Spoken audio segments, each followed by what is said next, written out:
మన గౌరవనీయులు తెలంగాణ రాష్ట్ర ముఖ్యమంత్రి అత్యంత ప్రీతిపాత్రమైన ప్రజానాయకులు శ్రీ అనుముల రేవంత్ రెడ్డి గారిని సభను సంబోధించవలసిందిగా కోరుచున్నాను.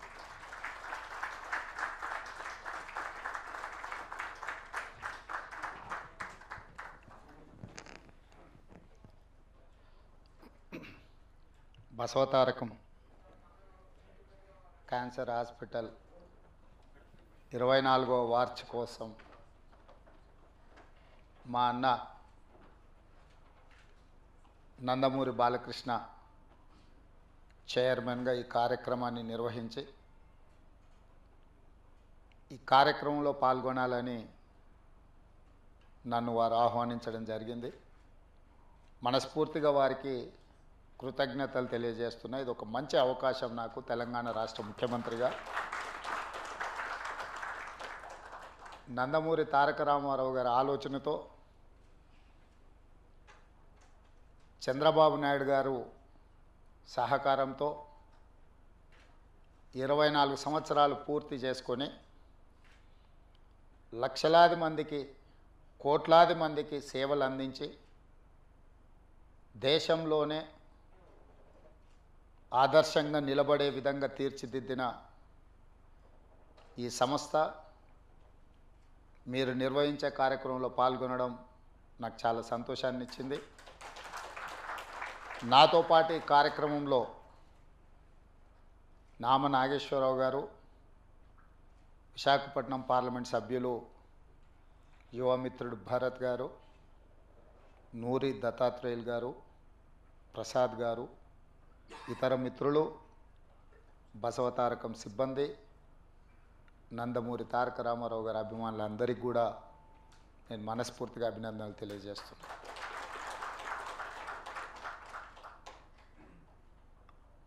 నందమూరి తారక రామారావు గారు తన కుటుంబంలో జరిగిన ఒక విషాదకరమైన సంఘటన, బసవతారకమ్మకు క్యాన్సర్ రావడం ద్వారా వారిని కోల్పోవడం, కుటుంబంలో మనకు అత్యంత ప్రీతిపాత్రమైన వ్యక్తులను కోల్పోతే ఆ బాధ దుఃఖం తెలిసిన వ్యక్తిగా ఇంకెవరికి ఇట్లాంటి బాధ ఉండకూడదు, వీలైనంత మేరకు పేదలకు సేవలు అందిస్తూ వాళ్ళ కుటుంబాలను ఆదుకోవాలన్న ఆలోచనతోటి 1988-89లో ఈ ఆలోచనకు పునాది పడ్డది. ఆ ఆలోచన ముందుకు సాగకపోయినా 2000 సంవత్సరంలో నారా చంద్రబాబు నాయుడు గారు రెండవసారి ముఖ్యమంత్రిగా బాధ్యతలు చేపట్టిన తర్వాత ఆనాటి ప్రధానమంత్రి అటల్ బిహారీ వాజ్పేయి గారిని పిలిపించి ఈ సంస్థను ముందుకు తీసుకెళ్ళాలి, నందమూరి తారక రామారావు గారి యొక్క ఆలోచన సంక్షేమము అభివృద్ధి విధానాలను కొనసాగించాలని వారు పట్టుదలతో ఆనాటి దేశ ప్రధానమంత్రిని ఇక్కడికి రప్పించి ఈ యొక్క గొప్ప అద్భుతానికి పునాది రాయడం జరిగింది. ఆనాటి ఆలోచనను నందమూరి తారక రామారావు గారు నిస్వార్థంగా ఎలాంటి లాభం కానీ ఎలాంటి స్వార్థం కానీ లేకుండా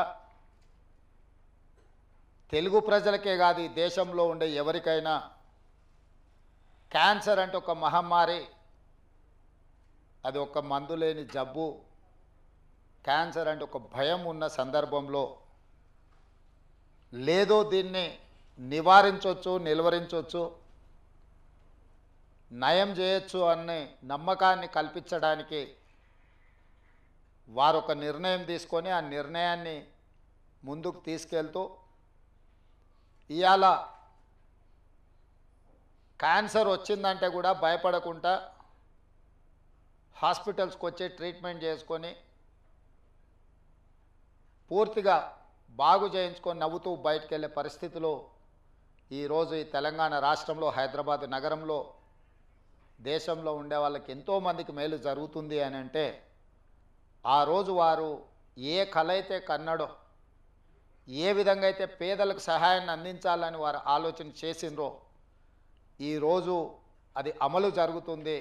తప్పకుండా స్వర్గంలో నందమూరి తారక రామారావు గారు మనల్ని అందరినీ ఆశీర్వదిస్తాడు. ఇక్కడ ప్రధానంగా ఇందులో భాగస్వామ్యం పంచుకొని ఈ నిర్వహణలో, ఈ నిర్మాణంలో ఆర్థిక సహాయాన్ని అందించడమే కాదు, ఇక్కడ సేవలు అందిస్తున్న సిబ్బందికి కూడా ఎప్పుడూ వారి ఆశీర్వాదం ఉంటుంది అని చెప్పి నేను బలంగా విశ్వసిస్తున్నాను, నమ్ముతున్నాను. అదేవిధంగా ఈ సంస్థకు సంబంధించిన లీజ్ విషయంలో కానీ, ఇతర అనుమతుల విషయంలో కానీ వారు నా దృష్టికి తీసుకొచ్చిన వెంబడే క్యాబినెట్లో పెట్టి తక్షణమే క్లియర్ చేసిన.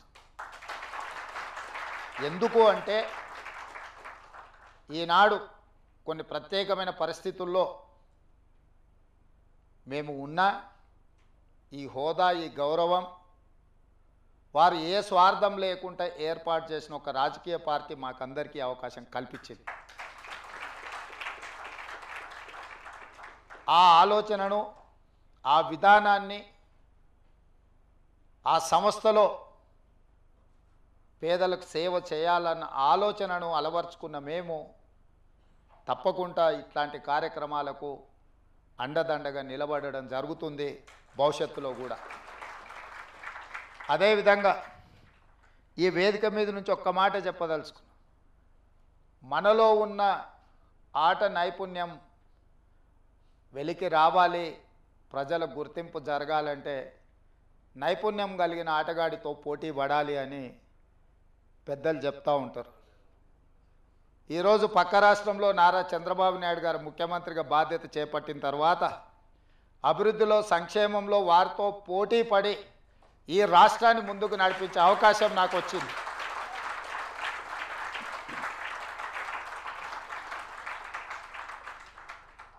గతంలో 12 గంటలు పనిచేస్తే సరిపోతుంది, అంతకు మించి అవసరం లేదు అనుకునేవాడిని.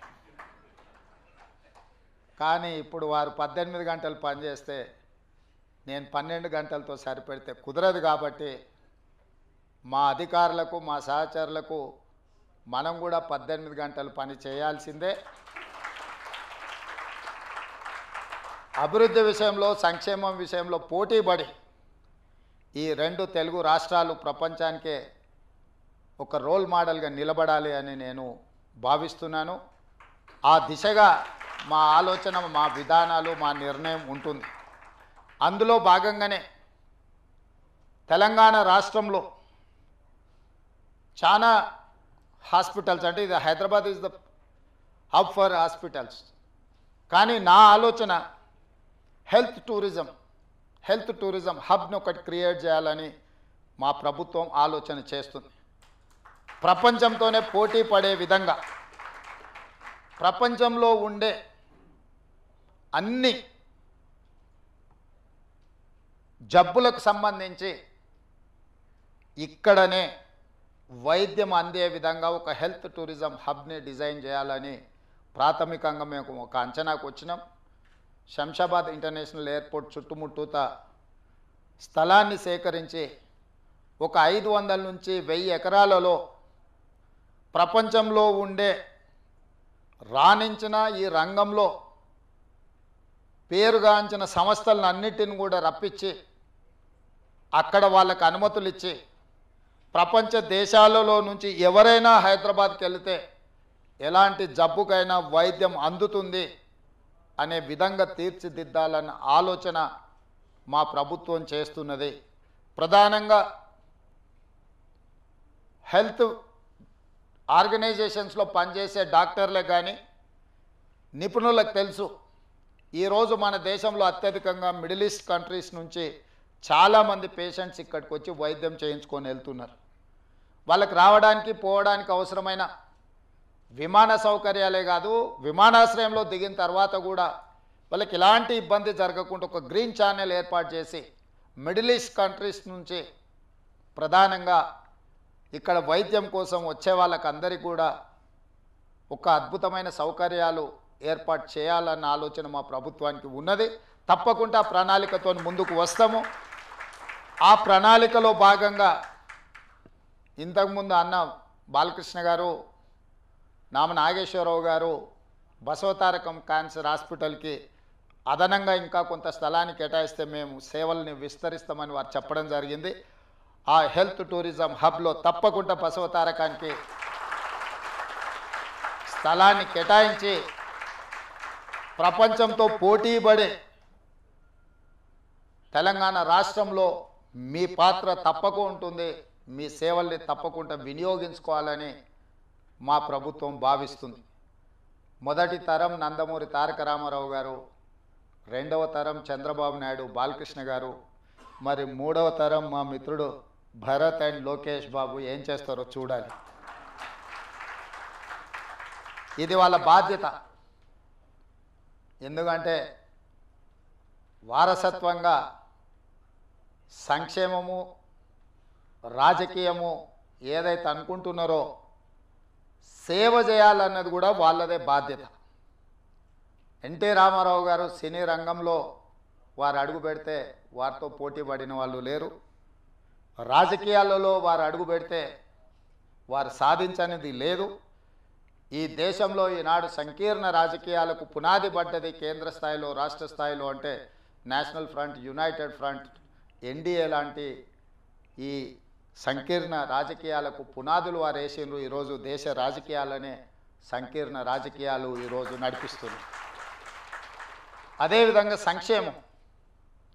ఈరోజు బసవ తారకం ఆసుపత్రి అయినా, ₹2 కిలో బియ్యం అయినా, ₹50 హార్స్ పవర్ రైతులకు ఇవ్వాలన్న ఆలోచన అయినా, జనతా వస్త్రాలైనా, పేదవాడికి కూడు గుడ్డ ఉండాలి అని ఒక గొప్ప మనసుతో, ఒక గొప్ప ఆలోచనతో నందమూరి తారక రామారావు గారు సంక్షేమాన్ని కూడా మనకు వారసత్వంగా ఇచ్చింది. అందుకే యువమిత్రులు లోకేష్ అండ్ భరత్కి నా సూచన, సినీ రంగం ఎలాగూ మా బాలకృష్ణ గారు చూసుకుంటారు, అది వదిలేసి రాజకీయం సంక్షేమం వీళ్ళిద్దరూ ఇంకా ముందుకు తీసుకెళ్ళాలి. వారికి బ్రాహ్మణి గారు, తేజు వీరు కూడా బాధ్యత తీసుకొని ఈ కార్యక్రమాన్ని ముందుకు తీసుకెళ్లాలని వారికి సూచన చేస్తూ ఇంత మంచి కార్యక్రమాన్ని ఏర్పాటు చేసి మా బాలయ్య బాబు గారు 25వ వార్షికోత్సవానికి రావాలని వారు ఆహ్వానించారు. కానీ చైర్మన్ బాలకృష్ణ గారికి నేను ఇంకొక మాట ఇస్తున్నా, 30వ వార్షికోత్సవానికి కూడా నేనే వస్తా.